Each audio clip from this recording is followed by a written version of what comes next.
నా దేహం ఇది నా దేహం అని భావిస్తున్నాను కానీ ఈ దేహం నాది కాదు.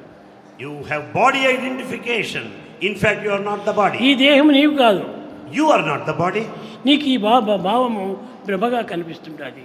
It is only your own feeling of body identification. ఈ భ్రమనే నీవు అనుకుంటే ఇంక నీవెక్కడున్నావు? This is only your illusion, imagination. Where else you exist? నీ యొక్క ప్రతిబింబాన్ని నీవుగా కల్పించినప్పుడు నీకు ప్రతిబింబం ఇంకెక్కడ ఉంది? Where is your reflection then?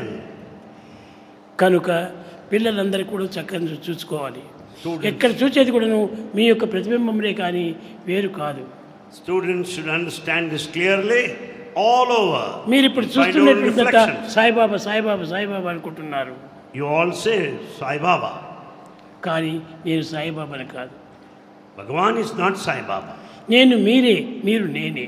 In fact, Swami is you. You are Bhagavan. ఈ సత్యాన్ని పూర్తి మీరు గుర్తించండి. Know this truth clearly. గుర్తించుకుంటే ఇంక భేదములే మీకు ఉండవు. Then there will be no differences at all.